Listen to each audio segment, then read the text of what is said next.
Howdy folks, I'm a very fishy scratch and sniff sticker that smells like an apricot but tastes like a grape. I'm Amber. And here's some Reddit. Alright folks, our first letter today is titled, Am I a jerk for not paying for my wedding cake? Let me know, what is your thoughts on this one? Is OP from the title going to be the jerk, or are they not going to be the jerk? Find out on next episode of Brian's Advice. I'm just kidding. No, we're reading this one right now. Okay, gonna try to keep this one to the point. When my husband Ty and I were wedding planning and looking at cakes, his sister Jen suggested that we use a friend of hers who bakes cakes and decorates and runs a small business. We said yes, and we were both supporters of small, locally owned businesses, and the friend Cass seemed good at what she does. I have celiac, and I prefer certain gluten-free flours over others. Cass was cutting us a great deal on the cake, so Ty and I decided that we would pay for the ingredients, have them delivered to Cass, and that we would pay for the cake when it was delivered to our wedding and give her a generous tip. The wedding day came and the cake was beautiful, but not quite what we had asked for. We had asked for a sunflower themed cake with white fondant, and this one had rose gold fondant and a blue wildflower decorations. As Ty and I were cutting the cake, Cass was standing near us and kind of whispered that the cake was not gluten-free and for me not to eat it, but she grabbed a few gluten-free chocolate chip cookies for me so I wouldn't be left out completely. Alrighty, this is a little weird, right? Like, why did she go up to the cake cutting part of this and was like, oh hey, OP, don't eat the cake, it's not gluten-free. That's already like a little awkward to do during a wedding ceremony, don't you think? So I did not even get to try my wedding cake.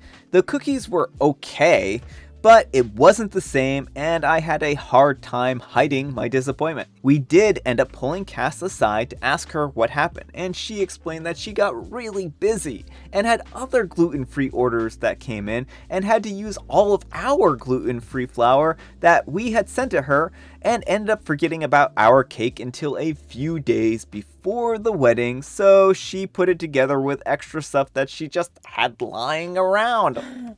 Cass apologized that the cake wasn't exactly what we had asked for, but she said that she ran out of sunflowers and plain white fondant, but felt that the rose gold and blue wildflowers worked out nicely, even if it didn't match our wedding theme. Ty and I told Cass that we appreciated and accepted her apology and the explanation, but we weren't going to pay her for a cake that we did not order and I couldn't eat. We did offer to reimburse her for the gas money and pay for the delivery fee because she did drive an hour to bring the cake to our wedding.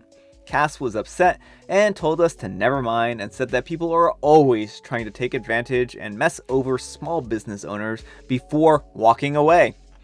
Later, Jen talks to us and says that she's upset because Cass was standing outside alone and was in tears. Apparently, she was really counting on the money she expected from us to help pay for some stuff.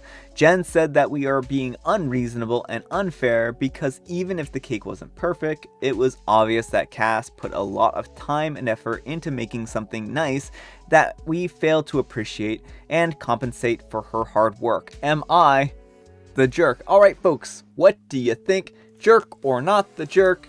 Not the jerk. I'm gonna give OP a 0 on the jerk scale because you literally could not eat the cake. Like, if it was just different decorations, I might say you still probably should have paid for it, but the bride can't eat the cake. Like, that's not acceptable in any universe. I rate Cass probably at like 3 on the jerk scale because she seems like an incompetent business owner and kind of entitled, but it doesn't seem like she's malicious. I don't think Cass was malicious. I think Cass got busy. I think that she kind of forgot what she had set out to do.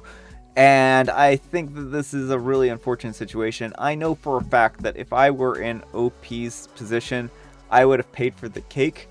Not that I'm saying OP should have paid for the cake, but I would have been like, I don't think you deserve this, but I'm going to pay you anyways because I don't like to have people not get paid for their work, right? And I understand. Like, this is a difficult situation for me because I do feel like I would have paid in this circumstance. But I do think that OP has a right to not pay Cass for this. The other guests at the wedding did eat the cake, right? The cake was consumed. It was not like a cake that had no use or value. So I do understand where Cass is coming from in the respect that the cake did get eaten. They didn't like reject the cake, but what were they supposed to do? Interrupting a ceremony right then and there to be like, oh, sorry folks, I know we have a cake here, but it's not the cake we ordered. And she right? brought cookies as a substitute. Yeah. Like, that's not wedding cake. Yeah, cookies are not wedding She cakes. didn't even make OP like a mini cake of her own or No, something. no. I mean, maybe if she had made OP like a mini wedding cake, that she could have gotten away with this. But it's such poor taste to be like, I didn't get you the cake you wanted, but here are some cookies. It's pretty outrageous, folks. So let me know what you think. Anyhow, take care and good luck. And Snick Cave says, do I understand correctly that you paid for a special gluten-free ingredients to be sent to her, and then she used those ingredients to fulfill other gluten-free orders? She stole from you. She forgot about your cake and then put one together with whatever supplies that she had. She never treated your cake like a real job. You were never a real client to her. There's no reason for you to treat her as a professional because she never treated you like she would have the clients that she used your flour on. I would be asking for her to reimburse the flour that she used for other clients, not giving her money, not the jerk. Like, don't offer someone a discount if you're not prepared to treat them like an actual client. All right, folks, our next letter is titled, Am I the jerk for expecting my boyfriend to replace my bras after he left them at the laundromat and they were all stolen? This one's from a couple of days ago. We were going to read it with Amber around, but Amber wasn't feeling up to being on camera today, so we'll read it anyways. My boyfriend was at the laundromat doing our laundry, and he left behind my bra washing bag. It contained all 7 of my regular bras, but thankfully none of my sports bras, which get washed normally. When I realized what happened, I made him go back to the laundromat and look for them. They were gone, and the shop owner said that there was probably no way to get them back. Well, I wear 32K bras. This is not exactly a bra that you can just walk into Target and find. I generally have to order my bras from places like Curvy Kate. More than that, I'd finally gotten to the point where I know what style bras actually fit me comfortably, and those 7 bras were ones I specifically had chosen because they fit me well and look good on me. When I asked him to please replace them since he's the one who lost them, at first he agreed, until I sent him the links to each of the bras, minus ones no longer made, and the cost was nearly $400. That's right, folks, this will come to a surprise to no one. He told me that he would be happy to replace 1 or 2 of them, but that I was spending way too much on bras and he couldn't justify the cost. It takes someone a long time to figure out what bras will fit them exactly in the right way, and he just does not understand the time, energy, and effort OP has probably put into figuring this out. Get over this and pay for the bras. I don't know if we need to read any more, folks. I said that while it's not ideal, I could accept if he bought me 2 that I need the most and then the rest over time. He said no, that's not really any better. I told him that when I accidentally spilled car oil all over his college hoodie, I went right out and immediately replaced it, even though it was from a school bookshop, so it was incredibly overpriced. He said that was completely different. He then took issue with his sister, who agreed with him that I overspent on bras and should try harder to find something that fits at the mall.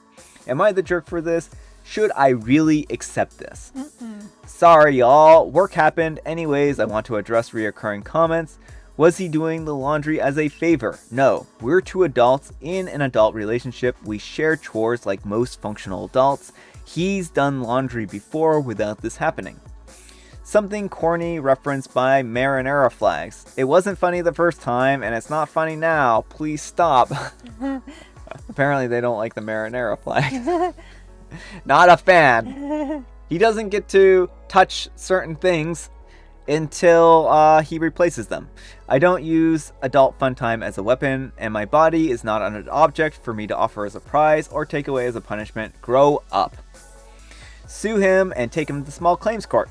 Please go outside and touch some grass. This is a ridiculous reaction. Alright, folks, what do you think? Jerk or not the jerk?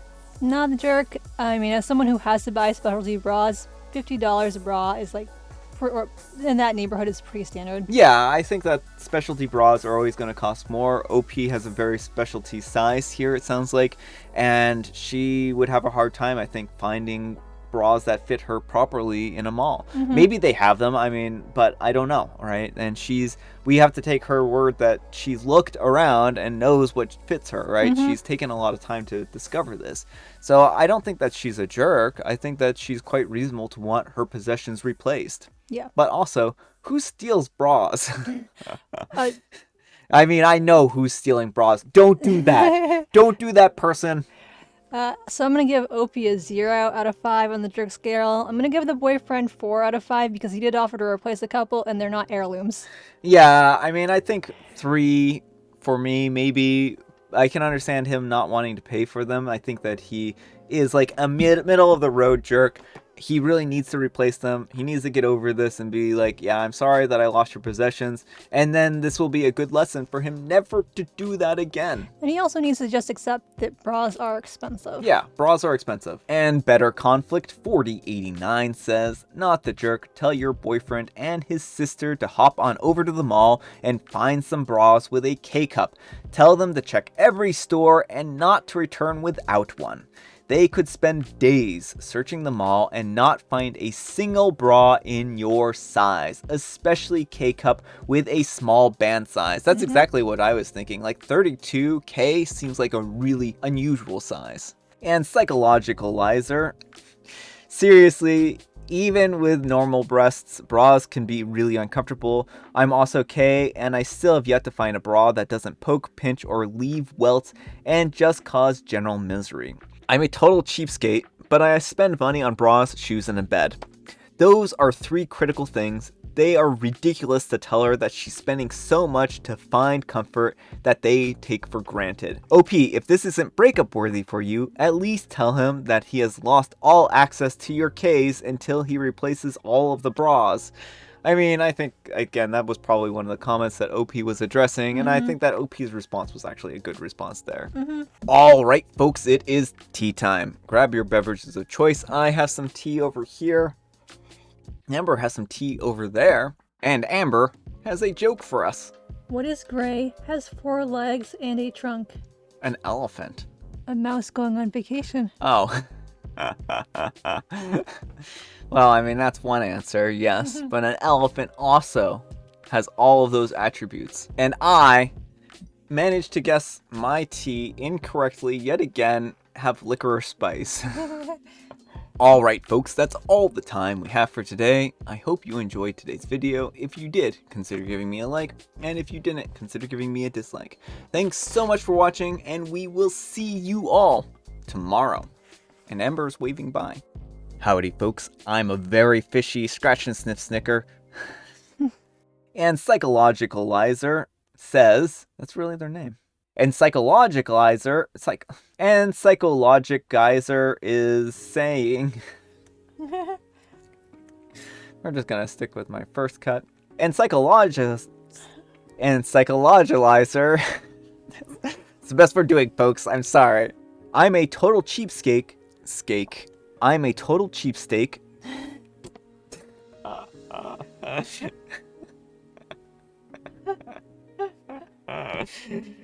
it, folks. We're done. We've reached maximum ridiculousness. I'm a total cheapskate. I